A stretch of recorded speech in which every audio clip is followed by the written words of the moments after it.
What are you prepared to risk to succeed in business? Is it your time? Is it your money? Or is it even your health?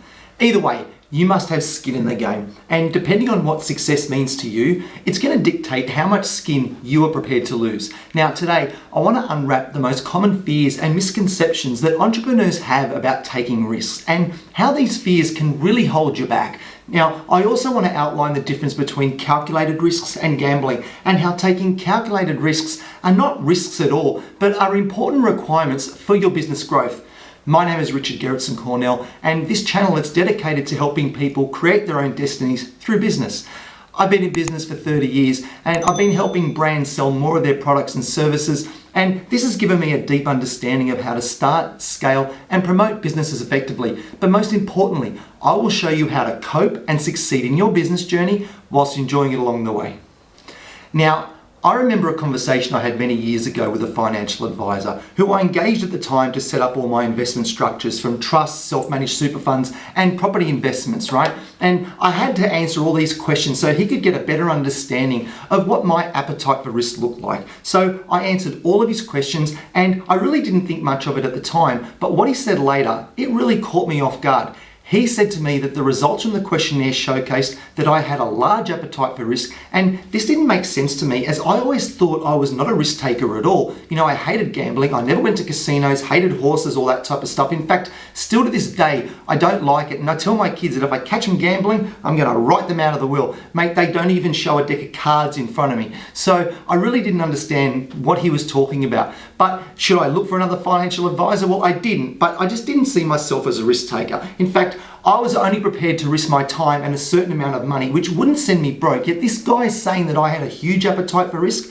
I just didn't get it. Now, in my eyes, I always knew, or at least I thought I knew, what my appetite for risk was, okay? I always saw myself as someone who was methodical in research, dedicated to following through with my plans, and also someone who was willing to back myself and my ability. But I didn't see that as taking risks. I just thought that this was normal and everyone would be able to do the same because we have to survive in this world, right? Well, I didn't realize how wrong I was in thinking this, because as the years went on, I noticed that business isn't for everyone, as I saw countless competitors and other businesses fail. And this resonated with me big time, because I noticed that the businesses that were successful, they were the ones who understood what their appetite for risk was, how they took calculated risks over gambles. You know, they were in market sectors that had a really high demand for their products and services, and how they didn't let fear hold them back.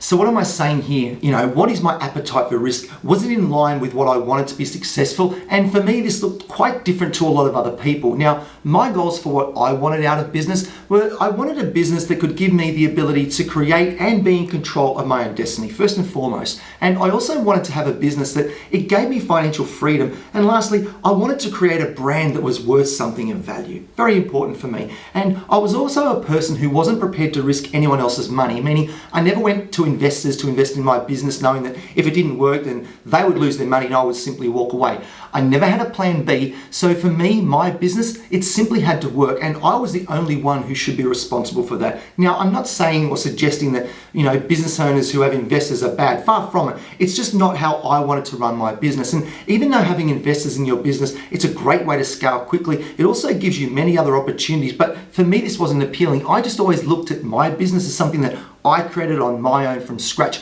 without anyone else's help. And I also looked at my business as a tool to make money and build a brand that was one day saleable, and a vehicle that gave me the ability to invest in property. Well, that's a video for another day. I've been investing in property for 25 years and I love it, but I'll make a video about that. Anyway, you know, and I accepted that in order to achieve all of these things, I needed to risk my time and money I was prepared to lose without risking my entire net worth. But again, in my eyes, that wasn't a risk at all, because I didn't borrow against my home and I didn't gamble my life savings on a business that I didn't feel confident would work. I just started with small steps and let my growth be organic. And with the profit, I always invested it back into the business for more growth. It was simple as that. However, as my business grew, I also realized that I would need to be very careful and calculated with when and how I was to take my business to the next phase. And this is so important. And I had a lot of people that relied on me, and I don't even mean staff. I had clients who relied on the success of my business. I had my family who relied on the income from my business to enjoy a good life. And I also had my health, which I needed to take care of to ensure I didn't burn out and undo all the hard work that I'd invested into my business.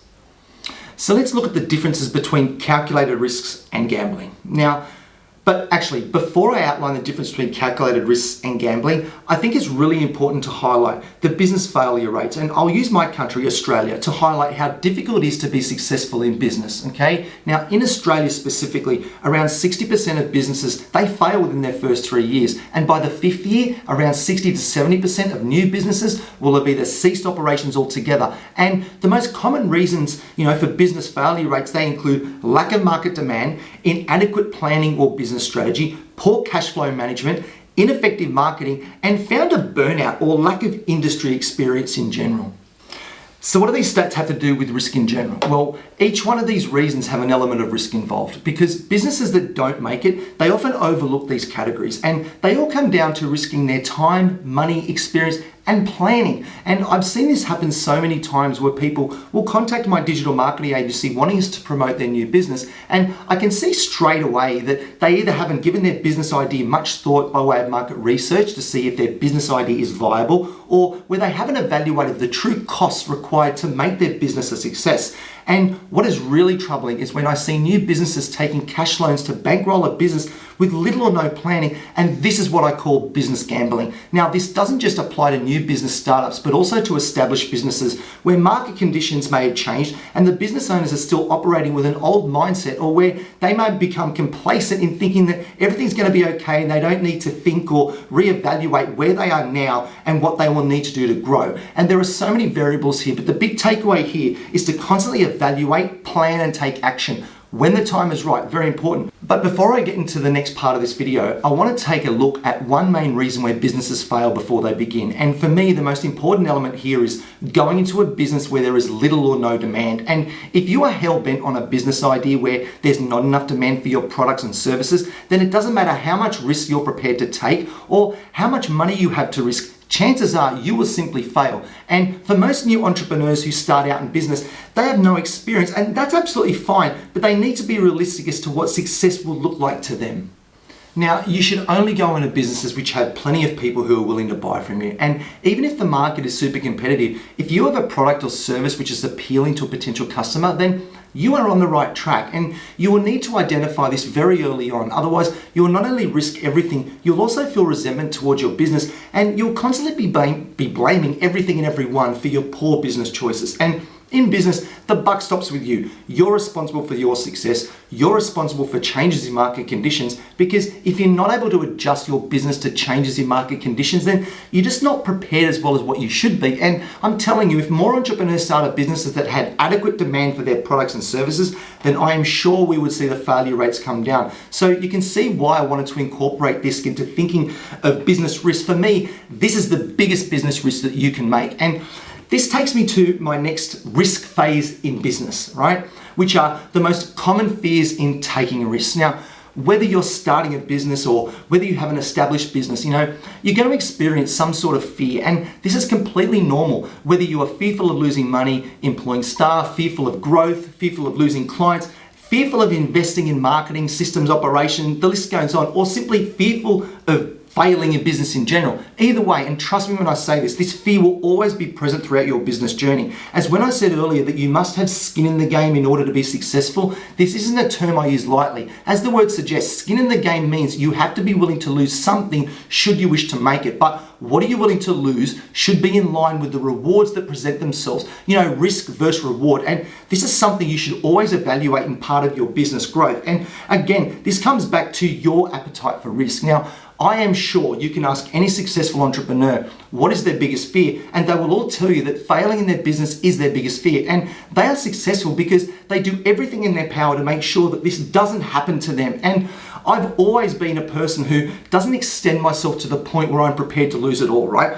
That's my appetite for risk. But I've always grown and acted on experience, planning, and the money I was prepared to risk was not going to send me under should it all fail. However, I also feel like I've always been living on a knife's edge with risk because I've always lived outside of my comfort zone, right? And that stems from my childhood where I simply had no other choice other than to make it. And I've become used to being comfortable, I suppose, in uncomfortable situations in business. And I suppose this is why I've been successful in business for 30 years. But for someone looking from the outside in, they will probably tell you that I'm crazy with what I'm prepared to risk. But for me, it's something I've become used to because I've always backed my research, my detailed planning and execution. So for me, it's just normal. Now, I also don't want you all to think that my appetite for risk is easy to cope with, because it's not, and I still worry about it, whether my decisions will pay off. I've never completely mastered my mind on this issue, but 30 years in business has given me the confidence and experience to make informed decisions, and this is what, it just makes me sleep at night, yeah?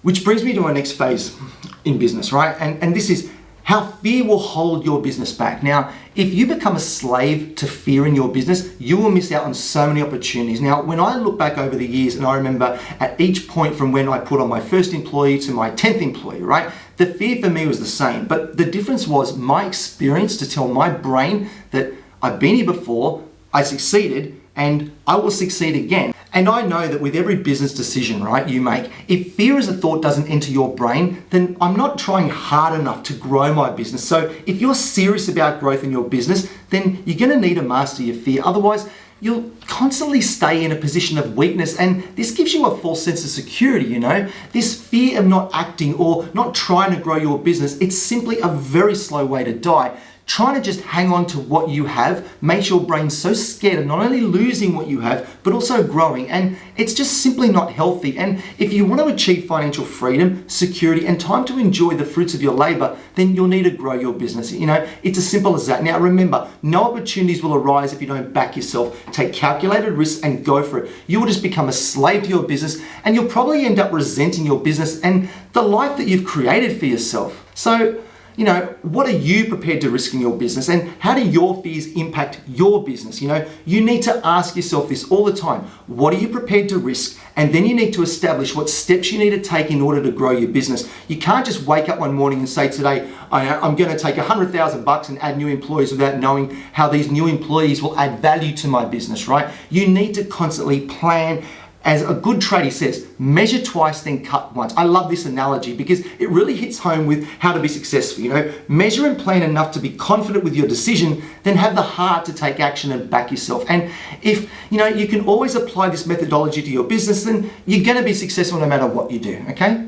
So the key points here are: understand your appetite for risk, only go into a business that has a high demand, evaluate and plan, know what fears you should be aware of, and take control of your fear and take action. And these key points will limit your risk whilst giving you every opportunity to succeed. But more importantly, you'll get better at coping throughout your business journey, and you will enjoy a sense of confidence which is simply unrivaled. Now, this wraps up my video today. Let me know in the comments below what you have risked to grow your business, as I would love to read them. And also, please subscribe if you'd like to see more videos like this, as I have a heap more coming. So thanks again for watching, and I'll see you in my next video. Cheers.